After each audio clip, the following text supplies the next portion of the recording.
কার্যপ্রণালী বিধির ৭১ বিধি অনুযায়ী জরুরি জনগুরুত্বপূর্ণ বিষয়ে আমি মাননীয় ভূমি মন্ত্রীর মনোযোগ আকর্ষণ করছি।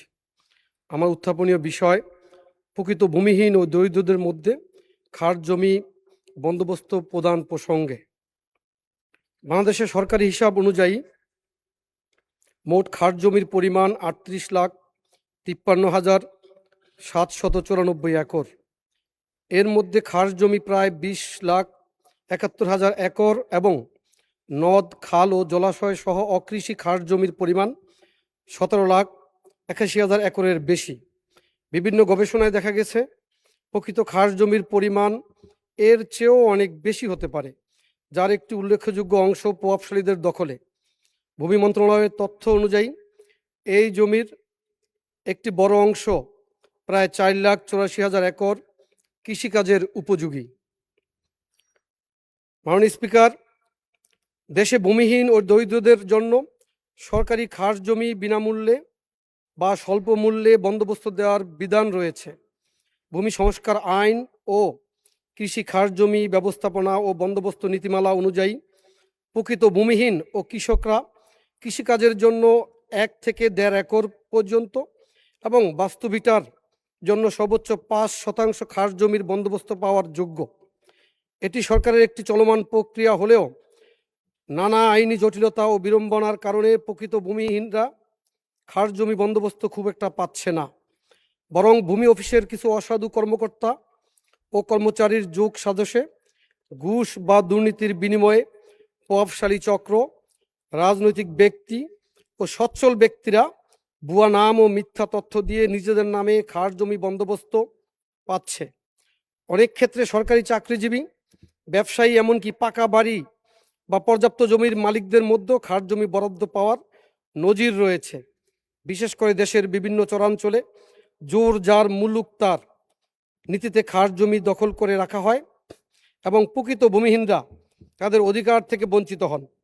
অথচ এই খাস জমি প্রকৃত ভূমিহীনদের মধ্যে বন্দোবস্ত প্রদান করা হলে দেশের উন্নয়ন ও অর্থনৈতিক অগ্রগতি অর্জনে গুরুত্বপূর্ণ ভূমিকা পালন করবে। অতি জনগুরুত্বপূর্ণ বিদায় কার্যকর ব্যবস্থা গ্রহণের জন্য আমি মাননীয় ভূমিমন্ত্রীর দৃষ্টি আকর্ষণ করছি। মাননীয় ভূমিমন্ত্রী মিজানুর রহমান মেনু।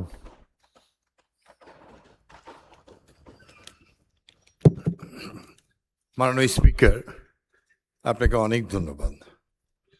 আমাদের অত্যন্ত প্রিয় মাননীয় সংসদ সদস্য নুরুল ইসলাম সাহেব যে বিষয়টি উত্থাপন করেছেন, সারা বাংলাদেশের ৩৫০ জন মাননীয় সংসদ সদস্যের এটা প্রাণের কথা। প্রত্যেক এলাকায় এই সমস্যায় জর্জরিত। তারপর আমাদের চেষ্টা আছে বাংলাদেশের অবৈধ দখলকৃত খাস জমি সংশ্লিষ্ট জেলা প্রশাসকের মাধ্যমে চিহ্নিত করা হয়। অবৈধ দখল মুক্তকরণের লক্ষ্যে এই সংক্রান্ত একটি আইন আছে, the government and local authority land and buildings. মাননীয় স্পিকার, ভূমি অপরাধ প্রতিরোধ ও প্রতিকার আইন ২০২৩ এবং ভূমি অপরাধ প্রতিরোধ ও প্রতিকার বিধিমালা ২০২৪ প্রয়োগের মাধ্যমে অবৈধ দখলমুক্ত কার্যক্রম পরিচালনা করা হয়। বর্তমান সরকার দায়িত্ব গ্রহণের পর মাননীয় প্রধানমন্ত্রী ১৮০ দিনের অগ্রাধিকার পরিকল্পনার মধ্যে দীর্ঘমেয়াদী পরিকল্পনায় এই সংক্রান্ত কার্যক্রম অন্তর্ভুক্ত করা হয়েছে। ভূমি মন্ত্রণালয় হইতে খাস জমি চিহ্নিতকরণ, অবৈধ দখলমুক্ত ও রক্ষণাবেক্ষণের জন্য প্রাপ্ত বরাদ্দ সকল জেলা প্রশাসকের অনুকূলে বরাদ্দ প্রদান সহ এই সংক্রান্ত নির্দেশনা প্রদান করা হয়েছে।